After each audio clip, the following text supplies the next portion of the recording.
Good evening. This is Mae Brussell. The title of this program is World Watchers. It's program number 783, December the 8th, 1986. I heard on the news today that Nancy Reagan had just been decorating her Christmas tree, and the theme of it is Mother Goose. It just synchronizes with an article I read yesterday regarding Stephen Sondheim's new play called Into the Woods. Many of you know he's one of my favorite composers. Into the Woods is having a tryout in San Diego, and what he does in the first act is take characters from Grimm's fairy tale, such as Jack the Beanstalk, Cinderella, Little Red Riding Hood, Snow White, the Three Little Pigs, and so forth, and goes into the factor of people living out their fantasies, going into the woods where these people play and behave and where these characters go in search of their dreams. And in order to grow, according to the theme of this play, human beings every now and then have to take a adventure into the woods every now and then, not all of the time like the Reagans do, and certain aspects of our lives require that we have dreams that aren't tarnished and so forth. But the story of the play is that you shouldn't go out in the woods, you shouldn't venture there if you're not aware of what it can do to your mind. Those with weak minds shouldn't rely too much on fantasy, because every moment you have shouldn't be in the woods. And the second act is about people who get lost and disappointed because the realities of life aren't like their fantasies, their early fantasies. In fact, there's a song called Your Fault, which is described as various characters attempting to blame others for the consequences of their own actions. And that's exactly what Ronald Reagan does. He has always been held back by his infantile, his balloons and gumdrops, and now, his Mother Goose Christmas tree. But he doesn't understand the real world or the reality, and when it happens, there's always somebody as a whipping boy. Interestingly enough, this Society that he called to do an article for him about the press being responsible for his problems, and he has this awful bile in his mouth. Society has been a long writer for Time magazine, and when I was invited to speak at the University of Oregon, Eugene, Oregon, I was supposed to be talking about the Kennedy assassination and telling the students about that. And before the lecture in the evening in the auditorium, we went to the airport to pick up another guest that was coming in. And the guest was Society. And the president of the university, or the people arranging my speaking there, said that I couldn't speak unless Society was there, that if I said there was a conspiracy to kill John Kennedy, then he would present the other side, that there wasn't a conspiracy. So instead of my talking for 40 minutes or so and taking questions, I could talk 20 minutes and he talked 20, and then he could counteract what I was saying, and was sent all the way from Washington, left the next day to be there. That's the man that Ronald Reagan calls in to lash out at the press when he has his problems. There's an article not as dramatic as the Iran story or the Contragate, but terribly, I think it's very important, more important than a lot of the other things going on right now. It's titled Probation for Two Pals of Nancy Reagan's Maid, and it's from Richmond, Virginia, and it says 2 Paraguayans pleaded guilty to illegally exporting ammunition in a scheme that involved Nancy Reagan's maid. She was put on probation, and the other 2 were also put on probation. She received 2 years, and she's working in the White House. But what these 2 gentlemen said was that they were only carrying out orders from the Paraguayan military advisors when they were trying to smuggle 350,000 rounds of ammunition, and the maid, Anita Costello, was indicted for buying 10,000 rounds of illegal ammunition. Now, the history of civil rights, of human rights in Paraguay is just horrendous, and Mr. Stroessner has done a pretty good job of eliminating and sterilizing a huge proportion of the native Indian population. But their argument was the Nuremberg argument, I was only taking orders, and here we have a woman working in the White House, traveling on Air Force One with the president and his wife, who is supplying the military in Paraguay with ammunition coming directly from the White House. I'm sure that there are other places where they could get 350,000 rounds of ammunition from Argentina or a lot of other places, Chile, other sympathetic persons to Mr. Stroessner. So it was directly to his military, and the story that it was for hunting or sports wasn't true at all. This is the International Year of Peace. The United Nations declared it. It's about over. And in concluding this year, they said that the cost of weapons throughout the world now is $1.7 million each minute for arms. So by the time this program is over, somebody has spent 60 plus the extra 7 times the 64, that many million weapons for arms. The United States is the largest buyer. The Soviet Union is the second. They go to countries where 1 out of 3 adults can't read, 1 in 5 live in poverty, and ammunition is made all over the world, shipped all over the world, and is painful for a large segment of the population who are excluded from a lot of the things that they should be enjoying if there weren't so many weapons. Sarah McClendon was on Michael Jackson's radio program. He's a spokesperson who has a talk show out in California that goes up and down the coast to different hours and different stations. She was on there last Friday, and in talking about the Contragate, she mentioned that all of Washington, and I don't know how many that is, but all of Washington are talking, the press corps people, about the Korean airline and the links of the Korean airline to the national security people that are now being exposed between the Iran and Contragate operations. We have to hear more about that because this came out on Friday, but the news Saturday, Sunday, and Monday didn't have anything about it at all. The closest they came to it was when Robert McFarlane was giving testimony before the House Intelligence Committee or Foreign Relations Committee just this morning, and one of the questions asked him was, what about weapons sent to Iran out of third countries besides ours? How many do you know about besides Israel? And he said, none to my knowledge. He didn't go into Saudi Arabia. They're just leaving all of these other links out. He said, not to my knowledge. And a member of Congress said, well, recent press reports said that weapons to Iran involved third parties and shipments that came by way of the United States. And he said these date back several years ago to reports in 1983.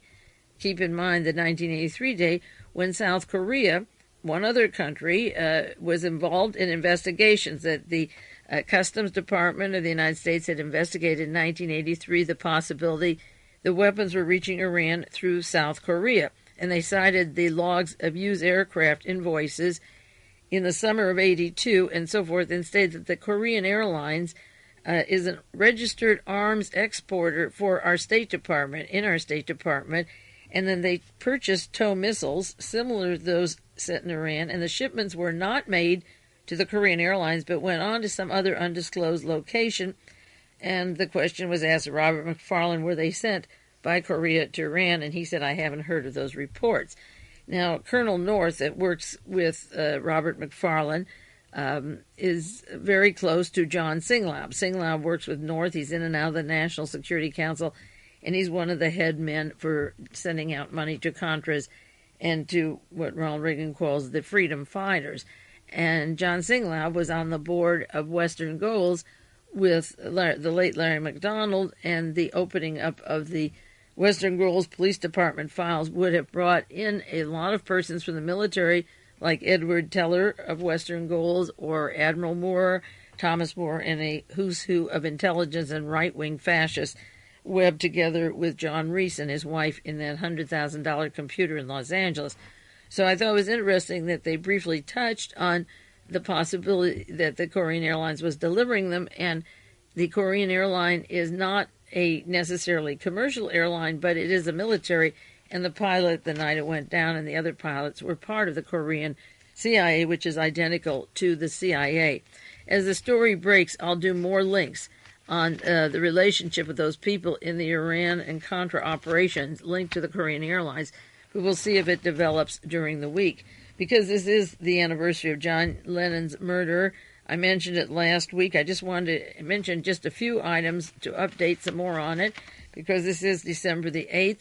And I cited last week the articles, one November 14th, but all during the week, that a defendant in an arms to Iran trial, those 17 defendants, one of the defendants was a Mr. Eisenberg, and he was asking George Bush to come and they subpoenaed George Bush in his trial, And the attorney for Mr. Eisenberg is Jonathan Marks, the same attorney for Mark David Chapman.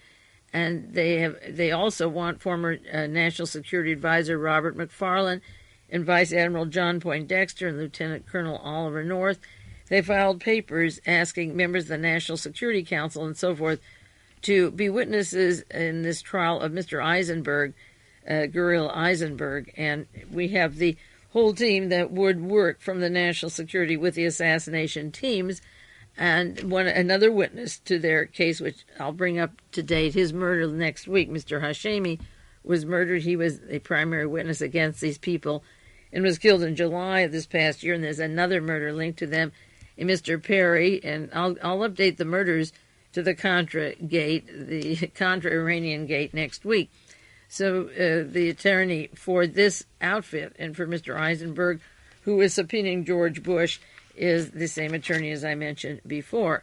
Now, in 1980, when Ronald Reagan was just ready to come into office, there were articles about Richard Allen in the newspaper, and I had those several years ago, right after John Lennon was murdered. Just to refresh your memory, they had to do with Richard Allen's influence in the Nixon administration and how he represented a public relation agency, various people in Japan that were linked to Lockheed. And this one article, September 29, 1980, said, the story deals with Allen's activities when he was an assistant to Henry Kissinger, former President Nixon's National Security Advisor in 1969, Deputy Assistant to the President for International Economic Affairs.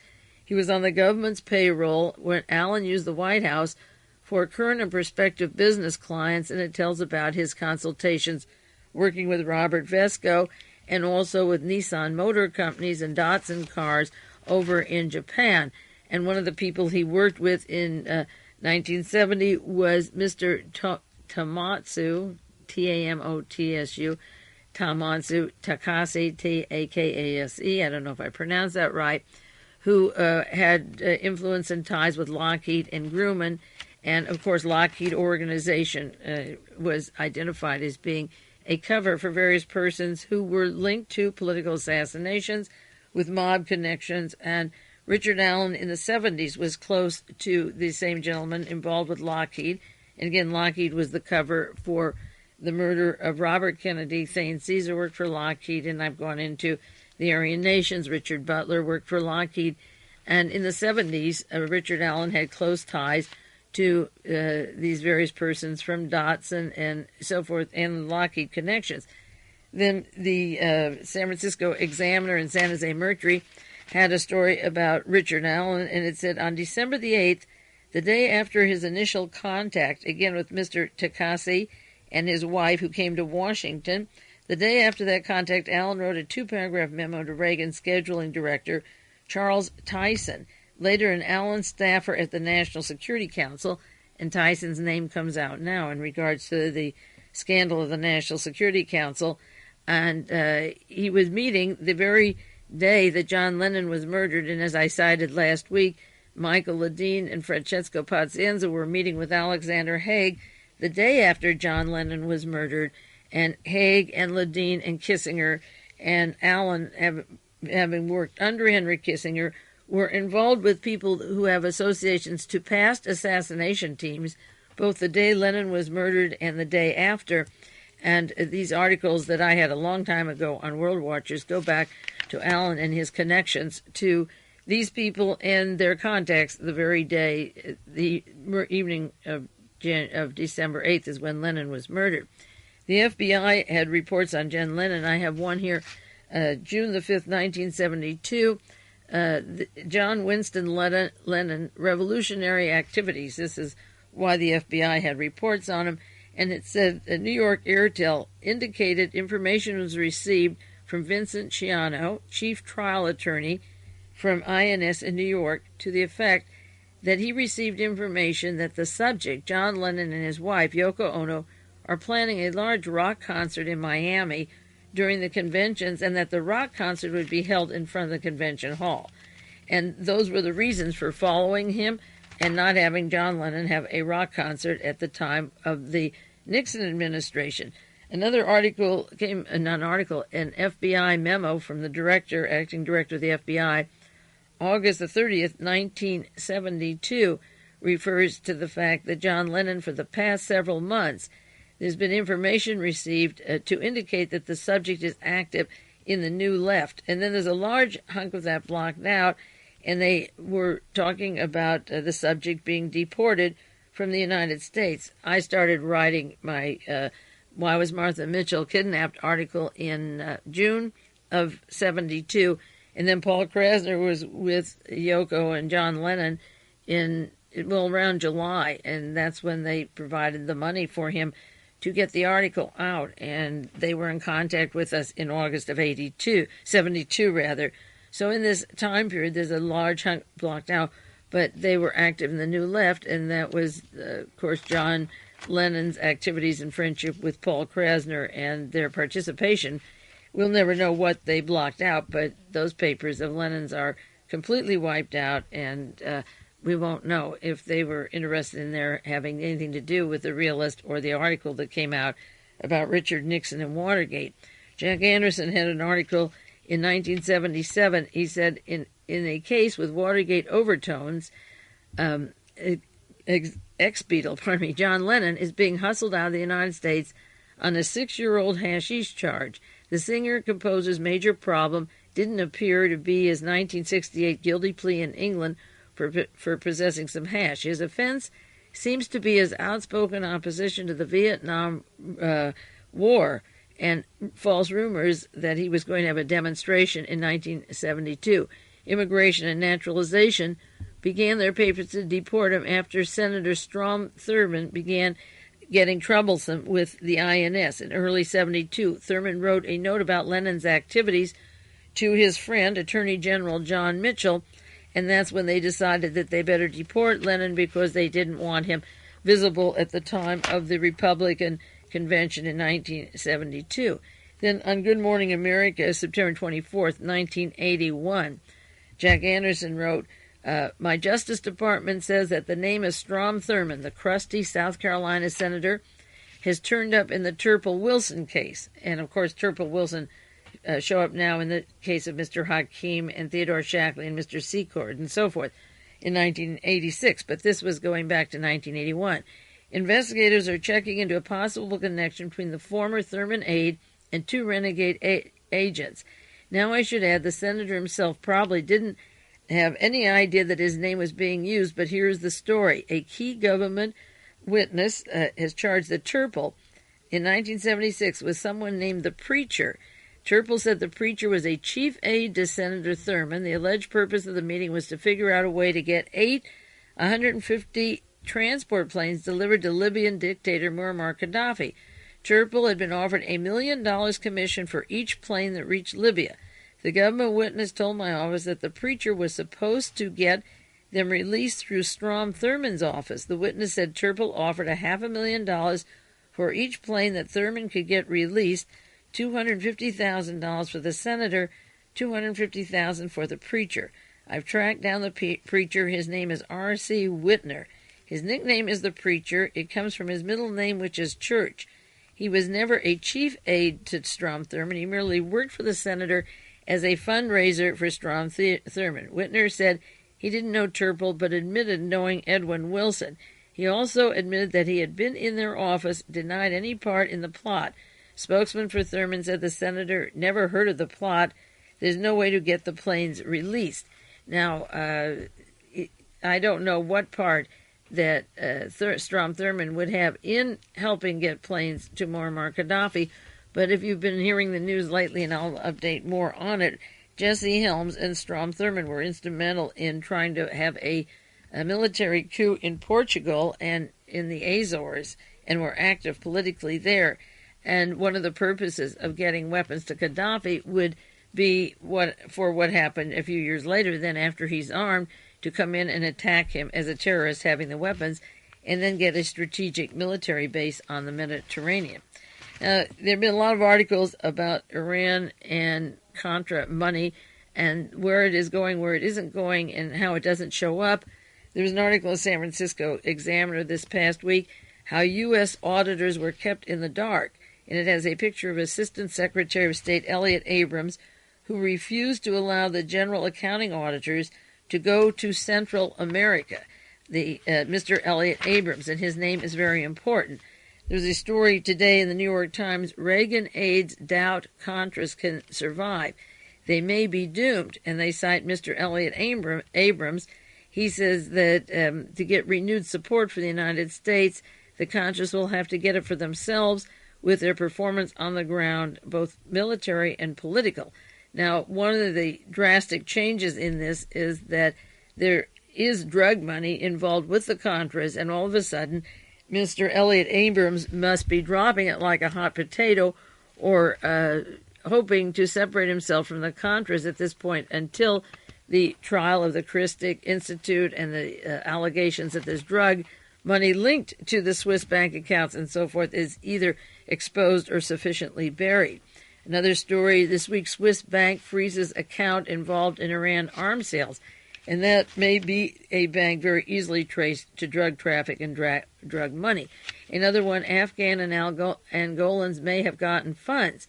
And now we get closer, and I'm working up to a story on Elliot Abrams and money that is supposed to go to Afghan freedom fighters, which goes into drugs in South America. Another story, U.S. recalled records called sloppy on non-lethal aid to Contras. They didn't keep account of how their money was spent. Another one, the CIA mixing Afghan Contra funds is dumb. This is the Washington Post. Another one, pilot flying arms to Contras had account at a Swiss bank. And these very people using Southern Air Transport and Air America are known for the narcotics money and profits they brought in from Southeast Asia and the dope traffic, and the Swiss bank accounts have been identified with Wallace Sawyer, one of the pilots of the CIA airline that went down, and his bank account in Switzerland was identified. So that they're being linked to the Swiss banks, and the Swiss banks are tied up to Angola and Afghanistan. In another story in the New York Times this past week, agency says it can't verify the use of humanitarian aid to Contras. These are Washington Post and New York Times stories, Wall Street Journal, and so forth. And then along with those was an article which got a lot of attention this past weekend in the LA Times. I hope it went over the wire services in the East. George Shultz persuaded Sultan to donate money to the Contras. And this is about George Shultz going to Brunei to get several $1 million to give the Nicaraguan rebels last summer. And the money went to a Swiss bank account conducted by Lieutenant Colonel North of the National Security Council. The State Department refused to confirm or deny that Schultz solicited the contribution. It would not have been illegal for him to do it so long as the money was not intended for military aid, but they haven't identified where the money went, and certainly they can't say it was humanitarian because they won't even tell where it went, so it's a little bit suspicious. This article goes on to say the Assistant Secretary of State in charge of Latin America, Elliot Abrams, hit upon the idea of asking for help from Brunei. So it was Elliot Abrams, who won't let the General Accounting Office get into the money down with the Contras, who asked for the help. Brunei is a tiny nation on the Southeast Asian island of Borneo, whose oil and gas revenue gave it one of the highest per capita incomes in the world. The Sultan, strongly anti-communist ruler, has sought a closer relationship with the United States, agreed to help Nicaragua rebel cause. At Abrams' suggestion, George Shultz went down there and lobbied the mini-state's dynastic ruler, Sultan Bolkiah. The Secretary of State even dropped in for a 3-hour visit at the Sultan's 1,788-room castle. The Swiss bank account was not set up originally by the CIA, which was prohibited from handing aid to the Contras. Well, interestingly enough, the pilot who worked for the CIA in a CIA airplane had Swiss bank account, but this wasn't set up by the CIA. That's a figure of speech. It could be set up by the DIA or the NSC. It doesn't have to be just CIA. Instead, they said it was apparently set up by North, who's in the National Security Council, or one of his associates of that network that at the time was transferring profits from Iran into the accounts of the Contras. The CIA acknowledged getting $12 million, and they can't account for maybe $20 to $30 million, but that's just the tip of the iceberg. If the Brunei money was used for military purposes, it would appear to be at odds with the congressional restrictions, and the article goes on, as I say, to implicate the head of the Central American, South American Affairs, Elliot Abrams, and his suggestion that George Shultz go to Brunei. Well, in the summer of 1986, I saved articles about George Shultz in the small island of Brunei. One of them is from the LA Times. Rich small Brunei gives Shultz a palatial stopover. And as luck would have it, I had a record of his visit. And this is the one where Elliot Abrams and Lieutenant Colonel North and so forth were pumping him for $1 or $2 million. Now, if those millions were put into a fund for the Contras, they wouldn't be so dirt poor. And the point of my bringing this up is that we're tapping into drug money, and this is why Ronald Reagan wants to hurry and get the case closed before January comes around and another Congress comes in. The LA Times article says that the Sultan Bolkiah is an absolute ruler of this Delaware-sized nation. It's made rich by oil and gas deposits. They entertained George Shultz in the palace, 1,788-room palace with inlaid marble, Philippine mahogany, gold glass mosaics. The United States, for its part, is all ready to do business with an anti-communist country, one that has no need for foreign aid, and he's going there begging money for the Contras. The relationship started less than 3 years ago when the United States established diplomatic relations with a newly independent sultanate. The U.S. Embassy staff consists of 6 Americans, and including the ambassador to Brunei. The officials said Brunei is a small place with small problems. Like the rich everywhere, it's concerned that someone might want to take its wealth away.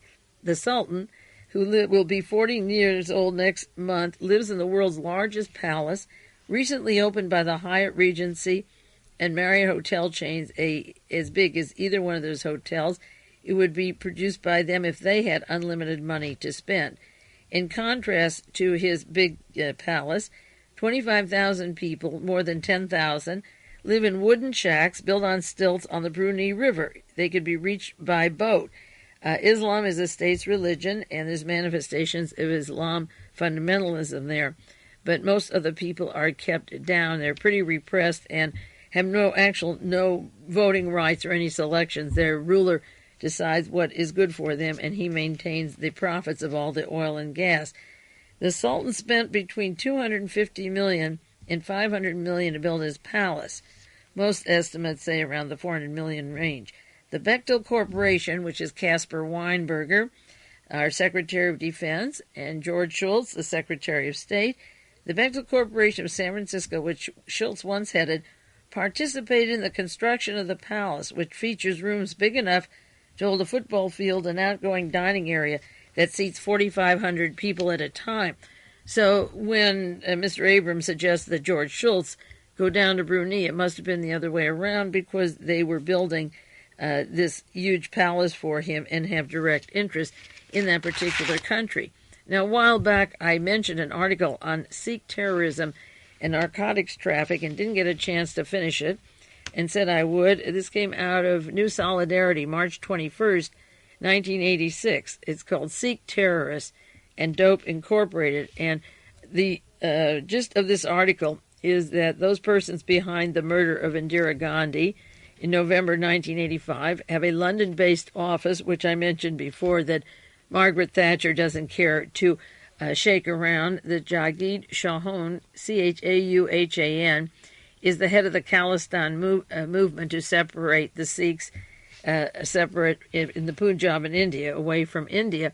And he's the fellow who brags about offering money to kill Mrs. Gandhi.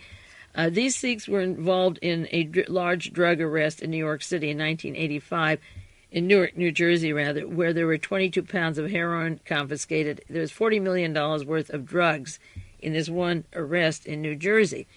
And I think I've mentioned before on World Watchers how the Sikh organization was invited down to Ecuador, in Quito, Ecuador. And this is their known main residence now, London and Ecuador.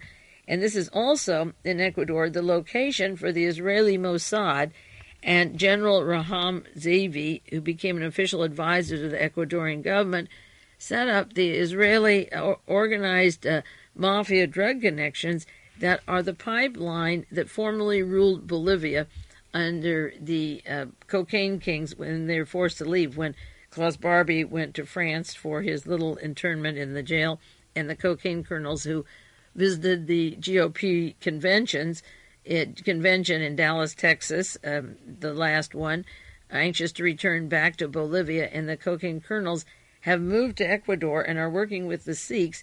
And also Richard Allen was photographed with them in Dallas, Texas at the time of the convention, and it does business with these particular cocaine colonels. The Khalistan headquarters have moved to Ecuador, and the gist of this article tells not only about Mr. Chohan and the Sikh terrorist narcotics traffic, but it says that among the countries that they negotiate with for drugs are Morocco and Brunei. The Brunei is one of the drug centers that deals and works with and is influenced by the Sikhs in London, and also, obviously, with our Mr. Elliot Abrams, who can't account for where money is, and George Shultz, the Secretary of State, who's very thick with the tremendous contracts of $3 or $4 million that we know of on the little section of an island of Borneo called Brunei.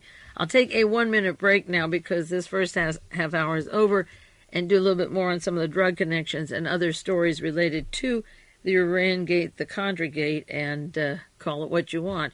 It's going to be on for a long while.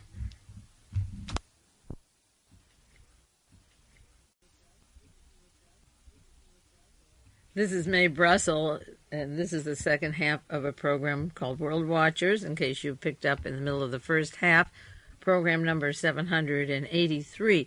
Getting back to this article about the Sikh terrorists in Ecuador and the cocaine colonels that were ruling Bolivia in the late 1970s, who have strong links to the Republican Party.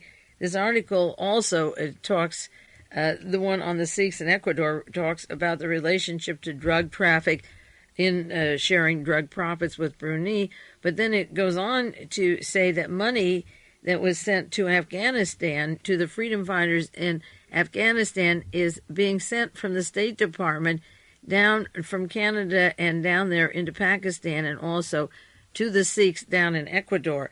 And because there's so many scandals of mingling those Swiss banks with money from Afghanistan, and we don't know yet if any of it went to Angola, but just to send it in, headed for Afghanistan, then go into Pakistan and actually transfer it to drugs, because Pakistan is the largest drug supplier of the entire world, I believe, today, pouring drugs out of there, are very close allies.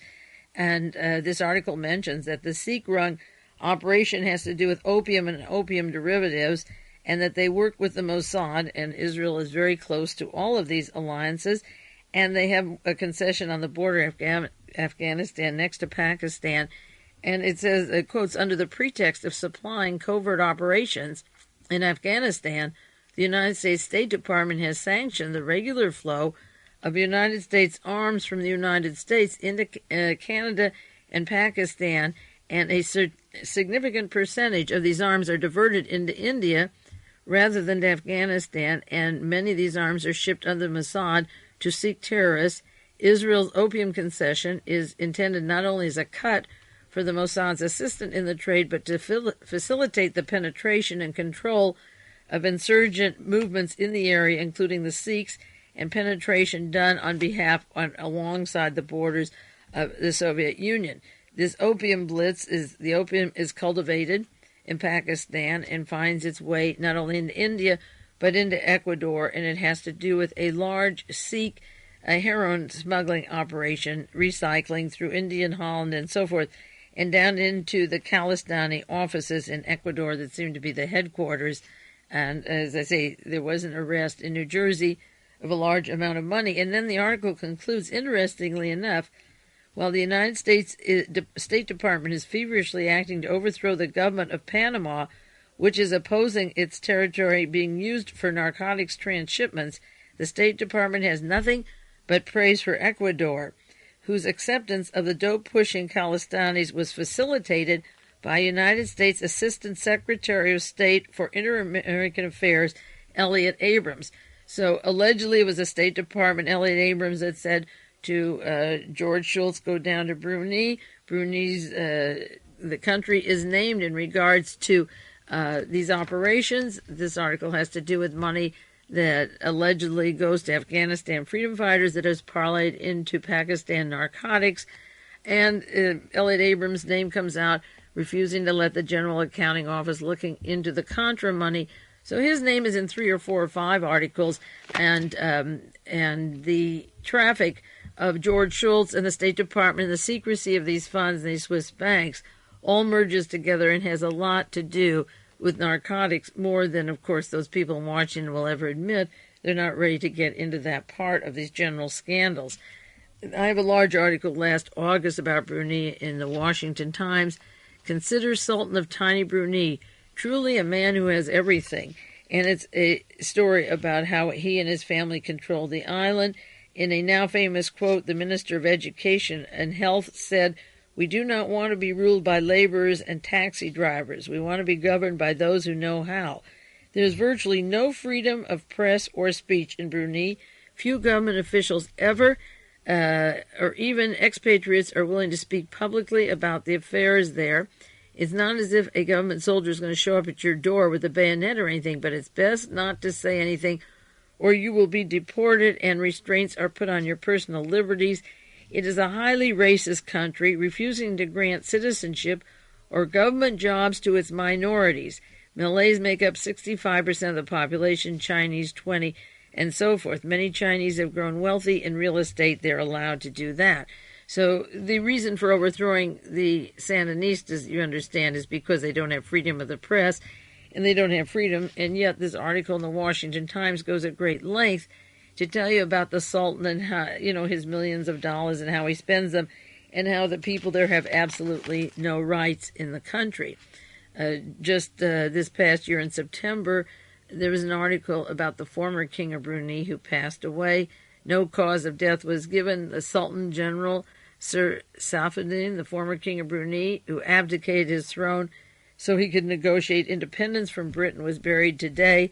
It said the death was announced by the government of Brunei. No cause was given. Diplomats said he was sick for the past 2 weeks.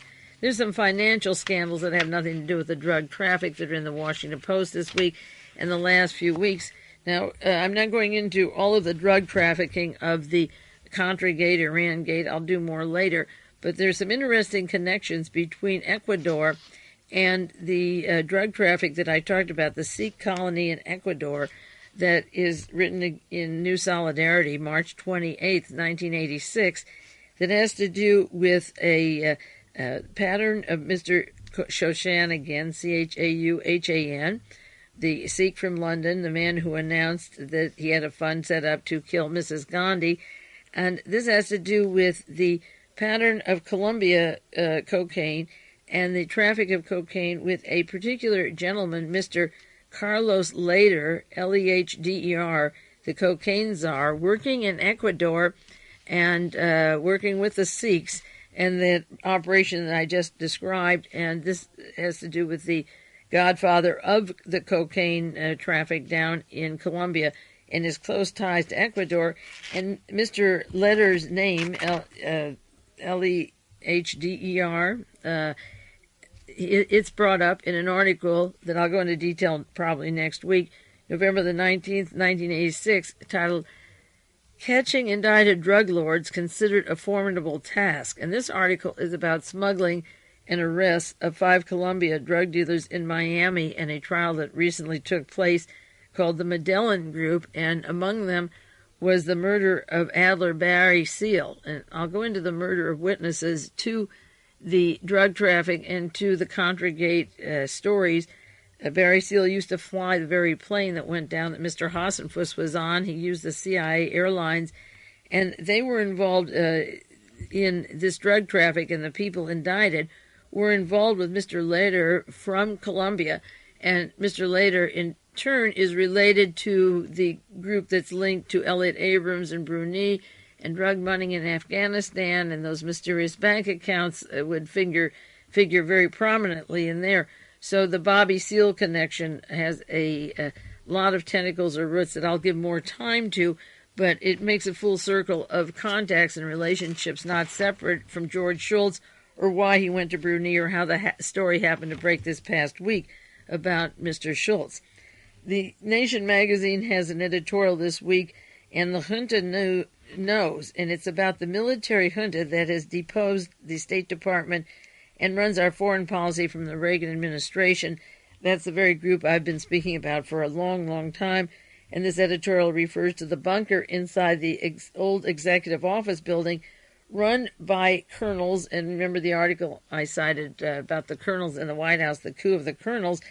And they give an example of some of the officers: Lieutenant Colonel Oliver North, Lieutenant Colonel Robert Bud McFarland, Lieutenant Colonel Robert Bob Earl, Lieutenant Colonel Jim Stark, and so forth. And the military people, there's a lot of admirals and Navy, particularly from the Navy, that have moved in to take over national security and the decisions for the president. And as you see, the operating branch of our country pushing the State Department, the Pentagon, and the Joint Chiefs aside.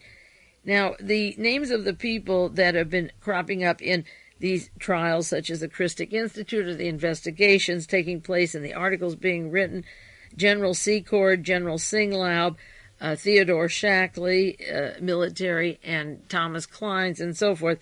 All these military people had their roots in Vietnam and Southeast Asia. And the person over them in charge above William Westmoreland for the war in Southeast Asia was Fritz Kramer. If he was Hitler's top general, that would be the general running our national security now. That's why it's so important to find out who he is, because his partner and shares offices is General Daniel Graham of High Frontier, of Star Wars, and Strategic Trade with Kramer. That's one of their dummy front organizations. And then Mr. Fred Igley, a high official of the Defense Department who works for them. So if these colonels come in, they have a direct link, all of them, to Alexander Haig and Henry Kissinger, and I'll do more aspects of the palace coup later. I cited a few weeks ago an article that a listener to World Watcher sent me about the faceless Fritz Kramer, and it tells about his relationship in the Office of Emergency Planning at the Defense Department, again, taking away from the State Department, that his son Sven is on the National Security Council, and that he occupies a post at Undersecretary Fred Igley's office in the Defense Department. This was as of 1981. And then I cited that Fred Igley last week, to remind you, worked with these faceless colonels, or now they're visible, they're not faceless anymore, but as of April 1983 was taking over the White House and had a sum of money put together by Mr. Igley and Mr. Pearl of the Defense Department, about $500 million for freedom fighter money, and it involved this Lieutenant Colonel Oliver North and a Dr. Seal Doss and a Dr. Sam Sarkisian and Andrew Messing and Lieutenant Colonel John Wagnerstein and General Aderholt and so forth. These high, General SINGLAUB, these high-level military people working with in the pocket of the National Security Office, and they have their roots, all of them, to Kissinger, Haig, and Fritz Kramer. Now, there is a network or a frame of persons that I want to cite how they operate out of the White House. Now, this is separate, again, from the state, and they use the CIA and the Pentagon however they want, and I want to give you the names of the organizations and a diagram of them. And if you listen to the radio or tape this off the air, send a self-addressed stamped envelope. Ask for the chart from broadcast 783. That's this evening, and I'll send it to you. Out of the White House, there is the National Endowment for Democracy, there's the National Security Council, and the National Security Agency that are sister partners. There's John SINGLAUB over the World Anti-Communist League, there's the U.S. Council of World Freedom, the American Security Council, the Knights of Malta, AmeriCares, and Christian Broadcasting. I want to give you a description of those agencies as much as I can in the remaining time today.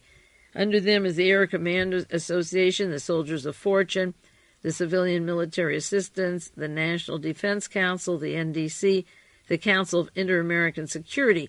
Now, those are fronts, organizations, to put together what this group of colonels that achieved the coup in the United States have really woven together the top instrumental agencies and persons to not only take over countries and put their line of thinking into operation, but they then are very strong in the United States in trying to take control of the United States at the same time. Let me give you an example of some of these agencies and their backgrounds. I have a printed brochure that comes out of the Interhemispheric Education Resource Bulletin, and I want to cite this to you, but I can't put all of this on the air, so I want to give you their address. Write and send and see if you can get the names of these organizations, because I'm going to just quickly give you an overview. Write to the Resource Center, Box 4506, Albuquerque, New Mexico, 87196. Send a contribution of $5 or $10 or more, and tell them you want a list of the various organizations that were described in the fall of 1985. Now, they described the humanitarian aid as the latest weapon of Ronald Reagan in Central America. Congress had approved $27 million, but they have an operation that holds together that has nothing really to do with Congress.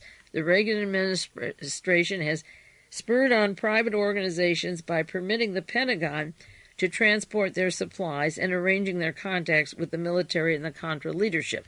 That's like George Bush's office setting up the arrangements for Mr. Hassenfuss and the people that he worked with when he was CIA director. Diane Jenkins, of one such group, recently got the first annual Ronald Reagan Humanitarian Award. She heads Friends of America. Reverend Moon's Unification Church has ties with 6 private groups: America Nicaragua Association, CAUSA USA, Council for Inter-American Security, Freedom Research Foundation, International Relief Friendship Foundation, Nicaraguan Freedom Fund. 2 retired generals, John SINGLAUB and Harry Aderholt, helped organize 10 private aid groups as head of a joint unconventional task force when they were in Vietnam. SINGLAUB pioneered new unconventional warfare techniques. Aderholt worked in Vietnam as SINGLAUB's deputy. Deputy Undersecretary Fred Ickley in 1984 asked SINGLAUB and Aderholt to participate in a government policy. Now, Fred Ickley in 1984 was the partner of Fritz Kramer, so he took these men like SINGLAUB and Aderholt, and right from Vietnam, generals, and said, make 10 private aid organizations, just as you did in Vietnam. So in 1984, SINGLAUB and Aderholt participated in a government policy-making panel and recommended emphasis on psychological warfare, military civic action, and small unit operations. Other military personnel, retired and active, direct private aid groups such as Robert Brown, part of the Phoenix program in Southeast Asia, under SINGLAUB in Vietnam, who founded Soldier of Fortune with the help of SINGLAUB, Lieutenant General Daniel Graham, former chief of the Defense Intelligence Agency, and that's the partner of Fritz Kramer, who's an officer on Reverend Moon's CAUSA, and he's also an officer on John SINGLAUB's organization. Mike Kelly from the U.S. Air Force, who was once Deputy Assistant Secretary for Personnel. He's Director of Freedom Research Center. M.S. McCall served with the Air Force Intelligence, Director for Institute for Regional and International Studies. Andy Messing, you've seen him a lot on television defending Lieutenant Colonel North. He was a major in the Special Forces Reserve, Director of the National Defense Council Foundation and the Conservative Caucus. Tom Posey, who's been on television recently, and he's a defendant along with SINGLAUB in the CHRISTIC Institute arrest charges. He's former Marine Sergeant, founder of the Civilian Military Assistance Group. M.G. Pat Robertson, that's Christian Broadcasting, former Marine Combat Officer, turned TV evangelist with the Christian Broadcasting Network. And Philip Sanchez, former Chief of the Defense Intelligence Agency, former ambassador to the Honduras. He's an officer of Reverend Moon's CAUSA. General Richard Stilwell, Advisory Committee of the AmeriCares. Lieutenant General Sumner, Chair of the Council for Inter-American Security. General David Woolner, former Air Force Special Operations Officer in Korea, Vietnam, President of Reverend Moon's CAUSA. So that these generals and colonels whose names you see in the news worked directly with Fred Ickley, partner of Fritz Kramer, in the Defense Department, and with Daniel Graham, of course, the head of the Defense Intelligence Agency at one time, and the largest spokesman for the Star Wars, the First Strike Offensive against the Soviet Union. Now, the 10 organizations that they put together, I'll list them for you as fast as I can. As I say, I don't expect you to remember the names, and a lot overlap. But keep in mind that these were put together by the Defense Department and work out of the National Security Council and bypass the State Department or the Congress totally.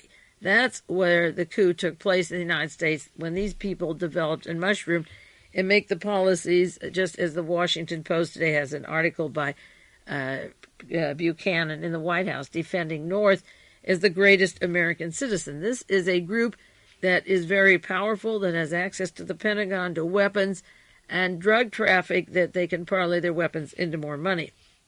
Some of the 10 organizations are the 12 most active, and you'll know these names. One is called the Air Commando Association, ACA, location Fort Walton Beach, Florida, headed by General Aderholt.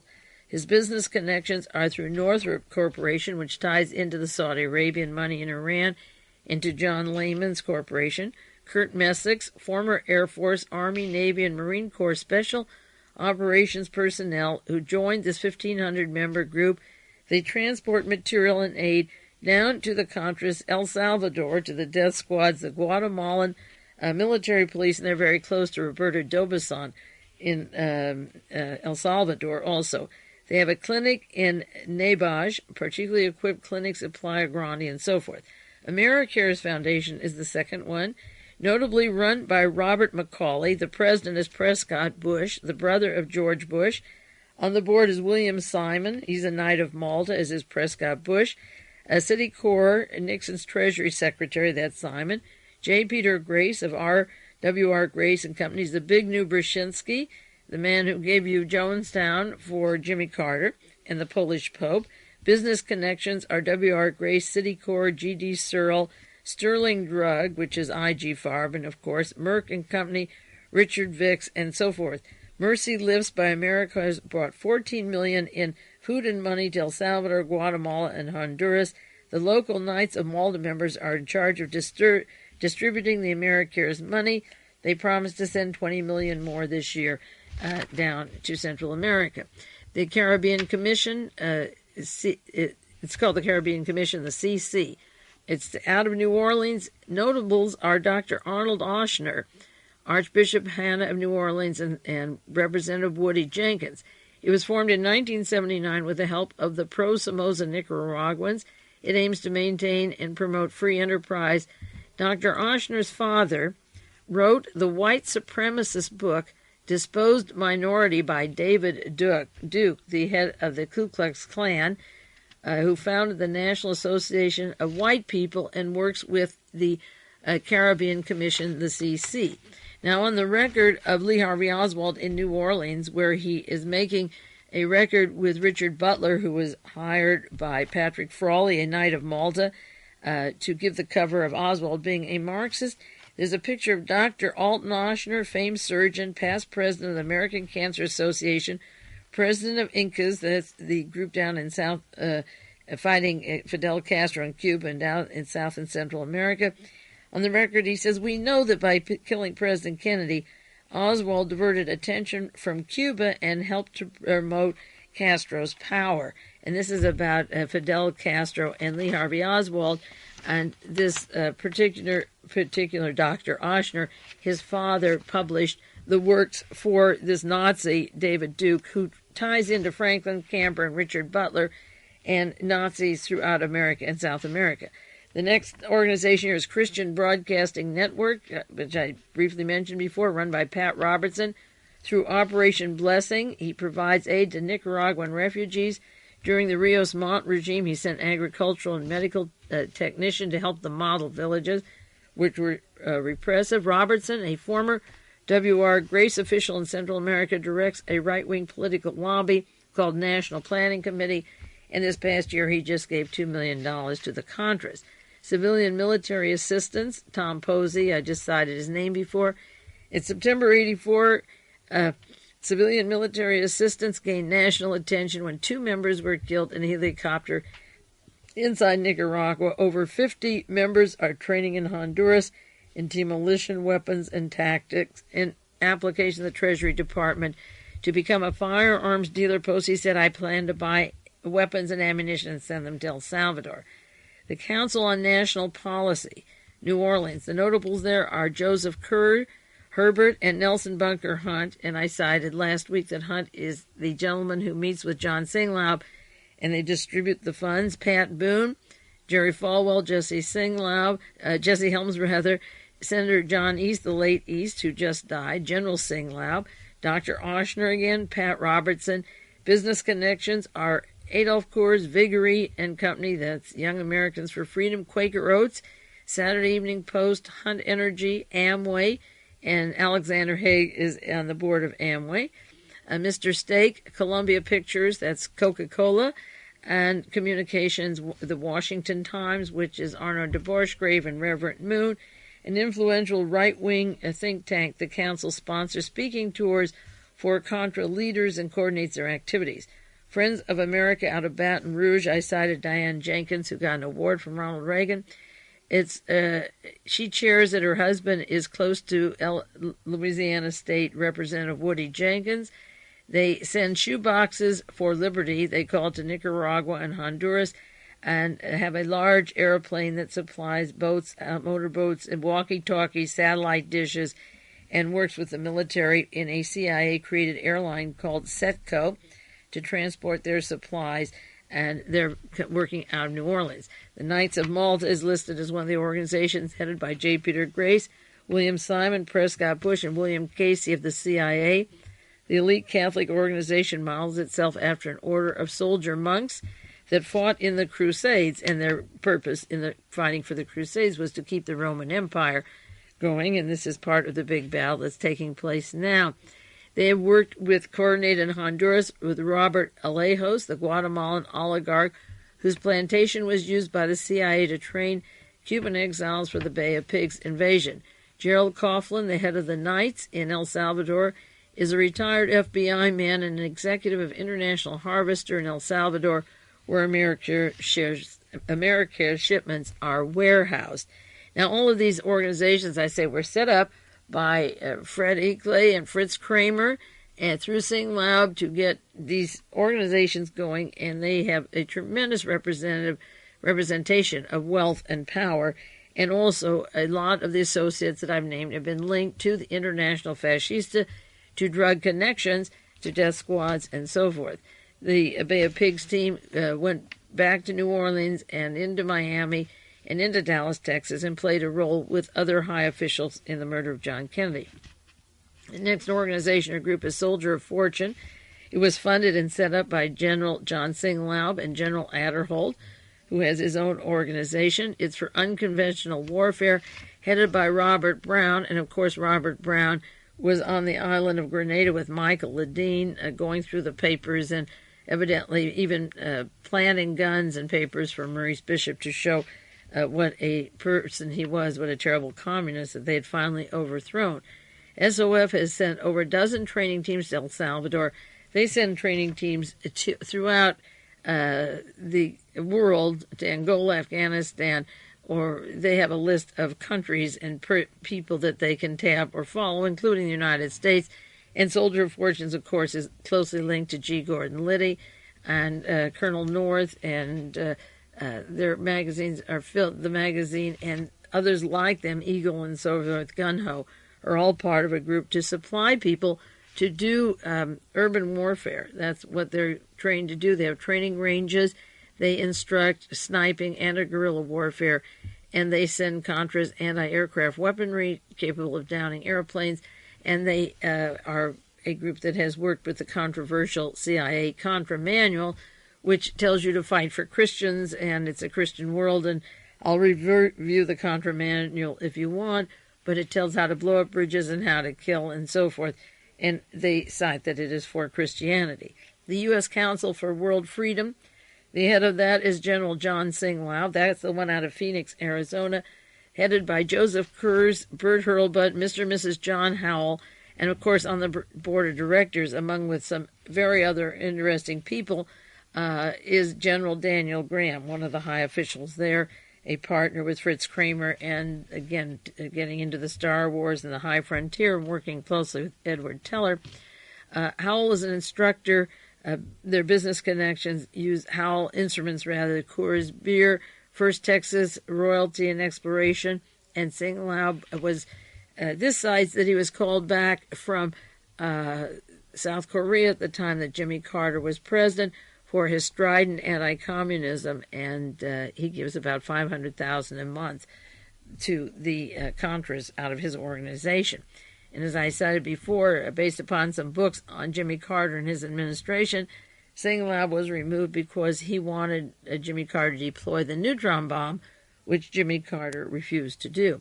The World Anti-Communist League is one of these organizations that was set up. The head of that is General SINGLAUB. This goes back to Taiwan and South Korea and to the deposed persons from Eastern Europe, close links to South America, Central America death squads. A lot of money comes in from Saudi Arabia and all over the world. It is the network of fascists, the World Anti-Communist League, with direct links to the Contragate story that is breaking now, and maybe next week I'll do more on the Condor and the World Anti-Communist League. There's a very good book out now on the World Anti-Communist League. And then finally, the last organization that is well known among these groups, again headed by General Aderholt, is the World Medical Relief Organization out of Detroit. And I've done broadcasts a few years ago. I did broadcasts on the World Medical Relief and a few of these organizations. And this one is tied to Pop Buell, who worked in Southeast Asia with him, and I can't pin down or haven't been able to if he's the Hal Buell, or related to the Hal Buell, who's the courier of money from KLAUS BARBIE to the bank account of Joseph Mengele in Switzerland. But this is a well-known organization, the World Medical Relief, that blends the CIA, the Defense Department, with handing out blood supplies, and they were very active with the insurgency projects in Laos. In fact, the defendants in that suit with the CHRISTIC Institute that I mentioned last week had their introductions and work in Laos, like General SECORD and John SINGLAUB, and the proximity of Theodore Shackley. This is where they all came together under the Defense Department, and now they have literally bypassed their Defense Department and gone into the National Security Council, and those are the persons operating out of the National Security Council. As I say, if you want a list of these organizations and more about them, because it's good to keep up with these names and their interlocking names, you can send for it to the Resource Center, Box 4506, Albuquerque, New Mexico 87196. Well, my time is up now. That hour goes by too quickly. I have 10 hours more to share with you, but I can't. It's over. This hour is done. So this is Mae Brussell. We'll have to wind it up this week. Be back for sure on the Contragate, Iran Gate, and the connecting links of them to a lot of other problems in the world. In the meantime, I'll try and answer your letter. I'm about 2 months behind. I apologize. This is Mae, and I will be back with you next week.